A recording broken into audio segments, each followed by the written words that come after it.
You know, we're always looking for ways to improve our podcasts and publications so we can save you time and keep you up to speed on developments in the cybersecurity industry. We've created a survey, and we would love a chance to hear your thoughts and ideas. The best part? Once you complete the survey, you'll have a chance to win a $100 Amazon gift card. The survey expires on March 24th, so be sure to help us out and give us your input. And don't hold back. We want to hear it all. Tell us what you love, what you'd like to see more of, and how we can make your lives easier. Just go to thecyberwire.com/survey. That's thecyberwire.com/survey. Funding for this CyberWire podcast is made possible in part by Duo.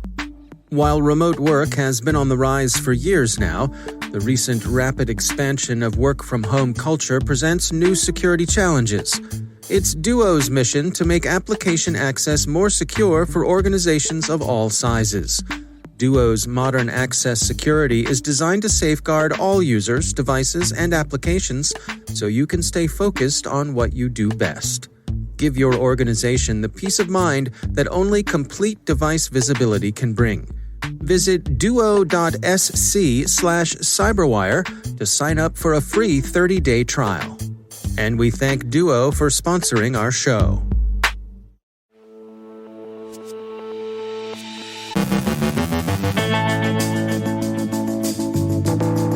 Patch Tuesday was a big one this month. Microsoft Exchange Server remains under active attack in the wild, with new threat actors hopping on the opportunity.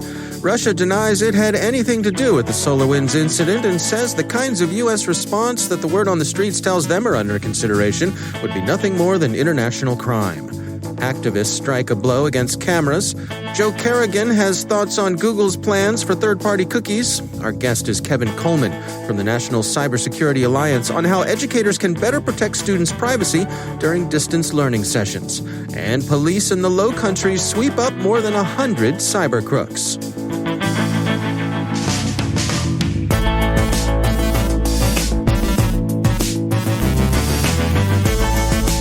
From the CyberWire studios at Data Tribe, I'm Dave Bittner with your CyberWire summary for Wednesday, March 10th, 2021.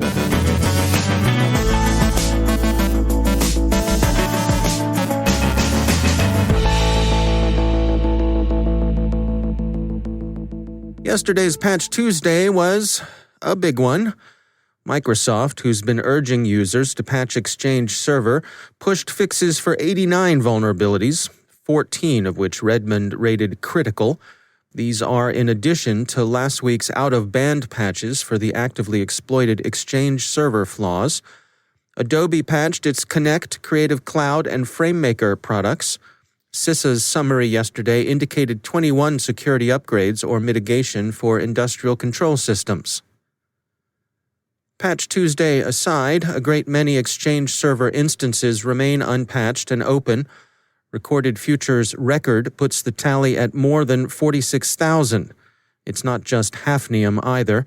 The scramble to exploit Exchange Server while the exploitation is good continues. ESET says they found at least 10 distinct threat groups actively working against the vulnerabilities, some state-sponsored, others apparently criminal, some still unidentified. They include Tick, Lucky Mouse, Calypso, Tonto Team, Microscene, Winty Group, the last three are espionage groups, and DLT Miner, a cryptojacking gang. Axios summarizes the ways in which a state-initiated cyber operation rapidly spreads to other actors in other precincts in cyberspace. There's been much advice given on how to respond to the current campaigns against Exchange Server. Patching and updating are important. Unfortunately, however, they're a necessary but not sufficient response. There's a good deal more to be done to locate and expel the threat actors from a compromised enterprise. We'll say it again that it's worth taking a good look at the guidelines CISA has provided to help walk organizations through the challenges of responding to this threat. You can find them on the uscert.gov website. The U.S. government continues its deliberations over how to respond to both the Exchange Server exploitation wave and, especially, the SolarWinds supply chain compromise. China's Hafnium Group is widely held responsible for the campaign against Exchange Server. The supply chain compromise involving SolarWinds' Orion platform is generally attributed to Russia under the general threat actor named Holiday Bear. The legal complexities of any such response were covered during last week's annual Cybercom legal conference. Russia has denied involvement in the SolarWinds operation and yesterday said, according to U.S. News and World Report, that U.S. retaliation would amount to international cybercrime. An essay in Wired argues that it's difficult to say what line Russia had crossed that other nations, the U.S. included, hasn't crossed as well. This seems a way of saying that all governments collect intelligence, which is true, but while this is worth considering before, say, regarding the incident as an act of war, which so far it doesn't seem to have amounted to, it doesn't mean the governments subjected to hostile intelligence collection have to like it. Nor is it obvious why they should refrain from any sort of retaliation.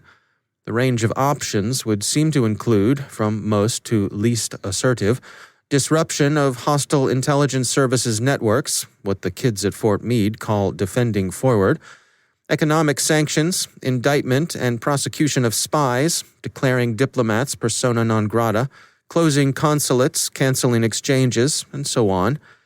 Everyone may spy, but that doesn't mean the spied upon have to like it, or forbear any sort of response. Response isn't necessarily hypocrisy, it's how espionage works. A group of hacktivists, which Bloomberg associates with the APT 69420 Arson Cats Collective, accessed some 150,000 live video feeds coming into security firm Verkada.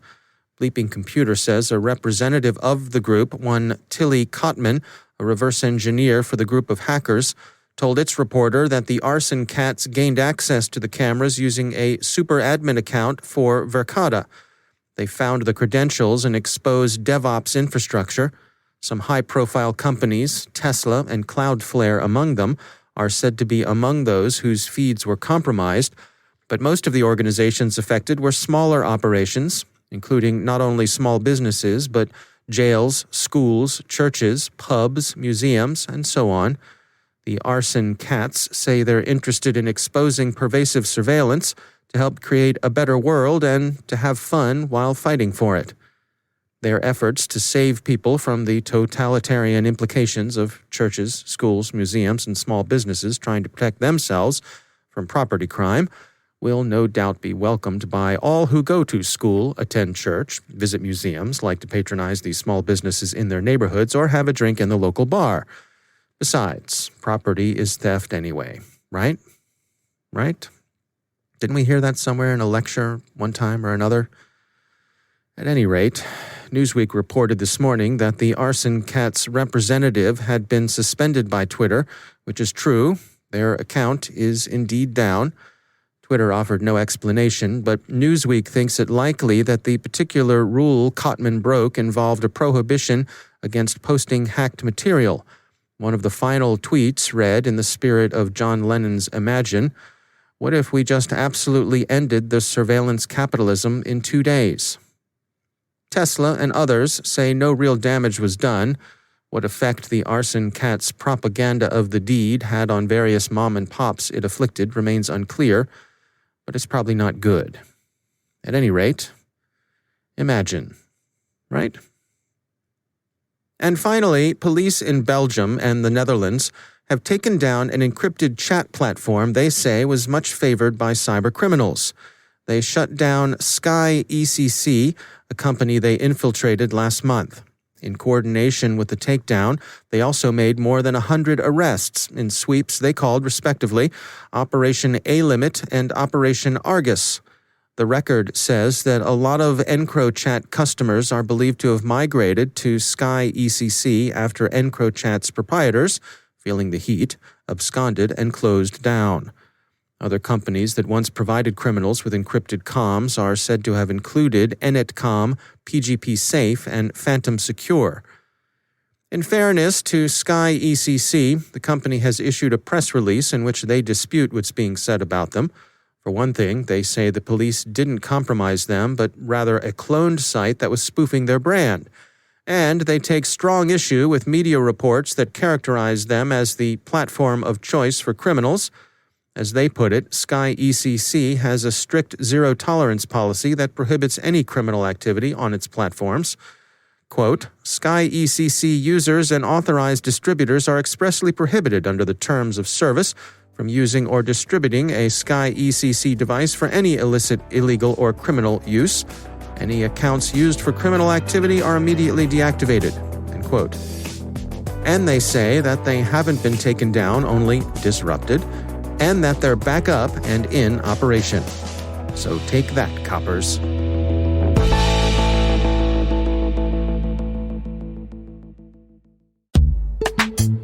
And now a message from our sponsor, CyberReason.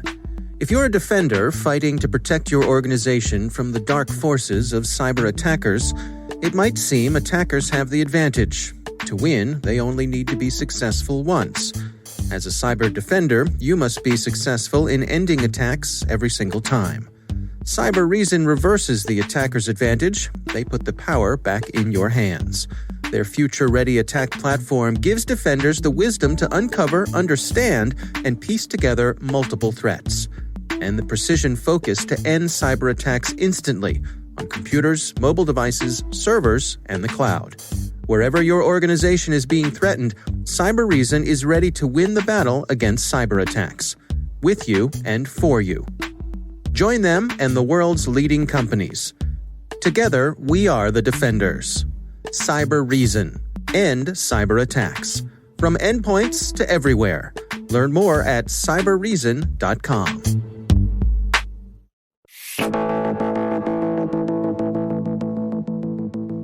As we head into our second year of dealing with the effects of the COVID pandemic, CISA and the FBI recently put out a joint statement warning K-12 educators to be alert for cyber attacks and online dangers for themselves and their students. Kelvin Coleman is Executive Director of the National Cybersecurity Alliance, and he offers these thoughts on how we might better prepare our teachers and students for the year ahead. We know that the education space has become a major target for cyber criminals, cyber organizations. I think, in fact, the FBI, as well as the Cybersecurity and Infrastructure Security Agency, CISA, they recently issued a report that, and they briefed us out on it, saying that, K through 12 schools are a worsening danger in 2021. They saw a 57% spike in ransomware attacks in this sector just last year, right? And not so ironically, the bad actors are taking advantage of the global pandemic, as is their MO. They tend to take advantage of disasters, man-made or natural. And so, we are in a precarious position, but I do think we're going to improve over the next year. What do you suppose we should be doing here? I mean, I think for a lot of us, our hearts go out to both the teachers and the students who are trying to make the most of a difficult situation. What sort of things can we do to support them? Yeah, we have to create a culture of cybersecurity. In today's academic environment, private sector, even public sector, we're all familiar with fire drills. If a fire starts in a building, we know what to do. We know the exits to go to, and we know how to safely exit a building. Bad weather in certain parts of the country, kids are drilled on it on a monthly basis to make sure they know what to do if a tornado pops up in the Midwest, or unexpected rains, whatever the case is on the West Coast. In that same way, we need to create a culture for cybersecurity. I have to say, I really find your comparison to a fire drill to be quite compelling. I think about how for most of us, really from kindergarten through 12th grade, every year, at least once a year and probably several times, you did a fire drill. And these days, even as adults, if you find yourself, back before COVID when we would go places, you find yourself in a movie theater or a restaurant or any public place. If there was a threat of a fire, everybody knows how to behave. Everybody knows how to act. Everybody knows, to look for those exits. And it's because we were all, from the very beginning, we were trained on the ways to handle those situations safely. That's a really interesting idea to bring to cyber. Well, and unfortunately, the fire drills came about because, kids were dying in fires, right? It wasn't just this idea that, oh, this seems like a great idea. No, it was in response to something. So why in the world wouldn't we do that for technology? Why wouldn't we teach these basic things to students so that they can protect themselves? I'm talking about passwords and multi-factor authentication and educational awareness. And some people sometimes, will say those are pretty boring things. Do you have anything more exciting? No, I don't actually, because those things work. We know that when you are able to thoroughly implement that type of training within your organization, your chances of becoming a target decreases by 40%, 40. And so we know it works. It's just having the national will to be able to make it a top priority. That's Kelvin Coleman, Executive Director of the National Cybersecurity Alliance.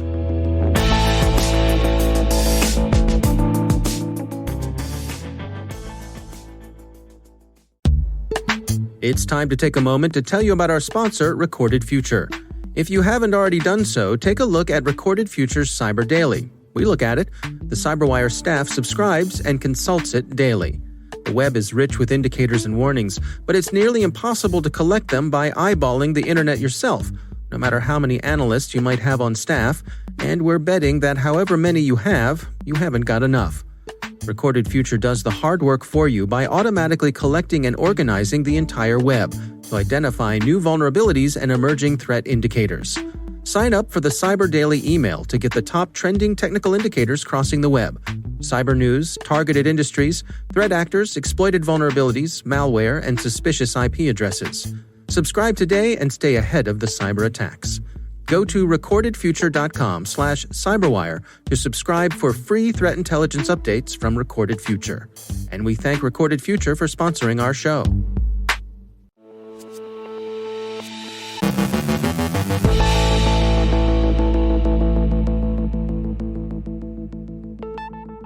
And joining me once again is Joe Carrigan. He's from the Johns Hopkins University Information Security Institute and also my co-host over on the Hacking Humans podcast. Hello, Joe. Hi, Dave.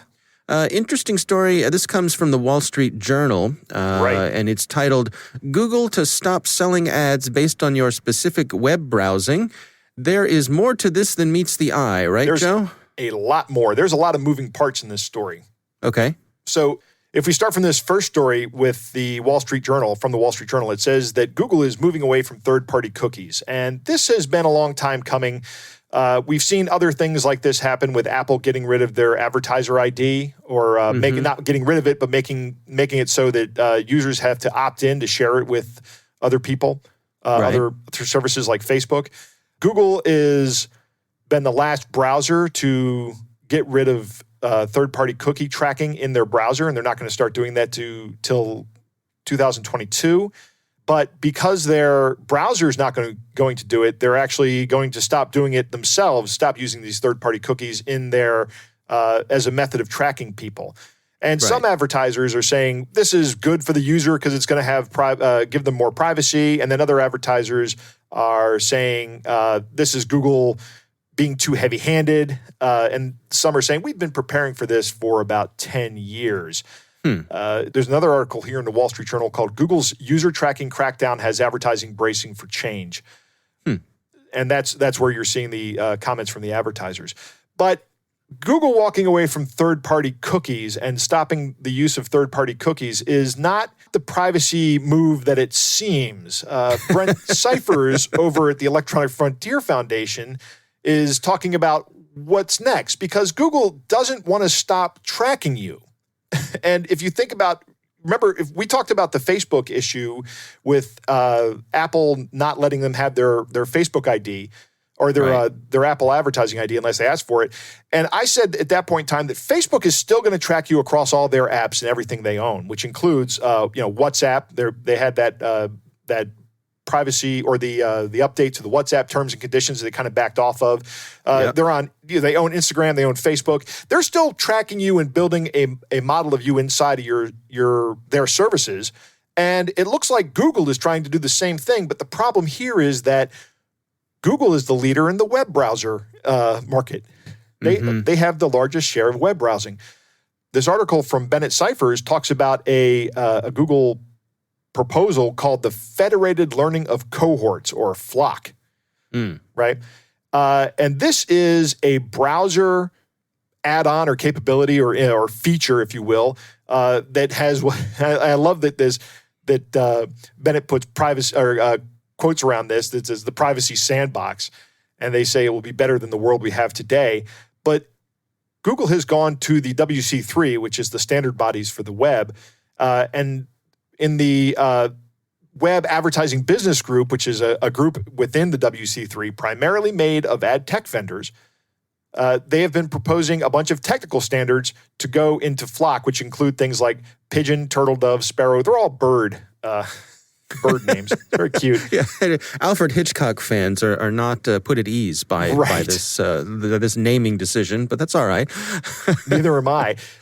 Let me quote this article. Each of the bird proposals is designed to perform one of the functions in the targeted advertising ecosystem that is currently done by cookies, right? So what that means is Google is putting out to the world, hey, we're getting rid of third-party cookies. We're finally coming in line with this.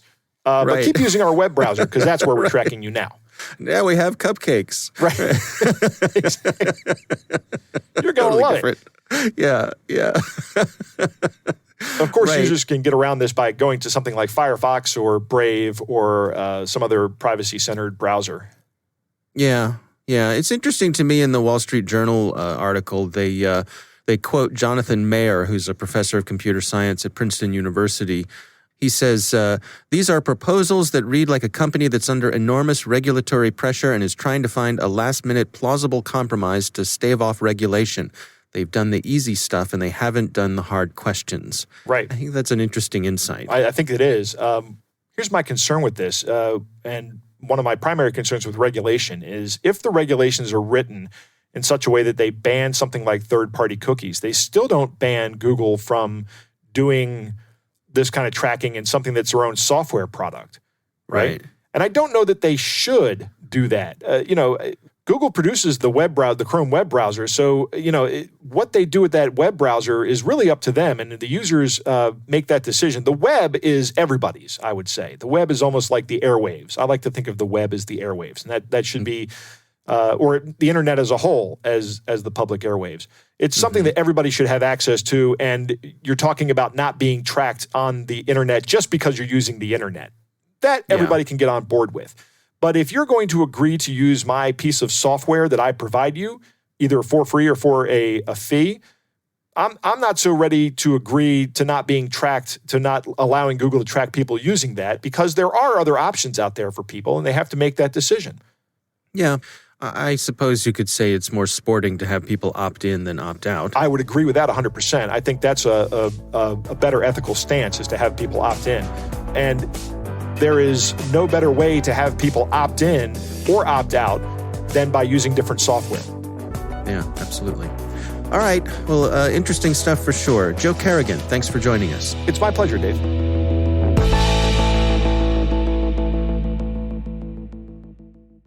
Thanks to all of our sponsors for making the CyberWire possible.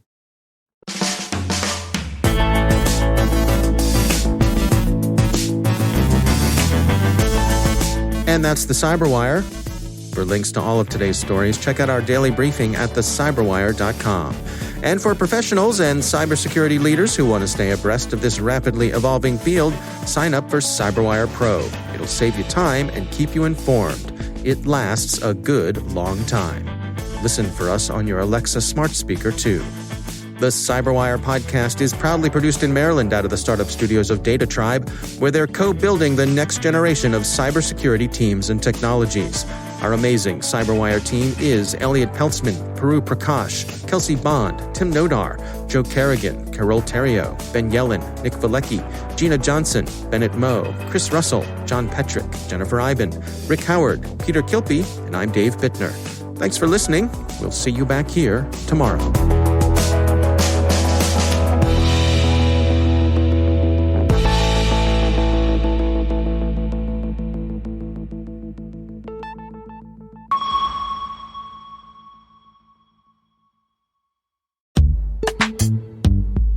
This show is sponsored by the Johns Hopkins Information Security Institute. Assessing and managing your organization's top risks is key to protecting its sensitive data.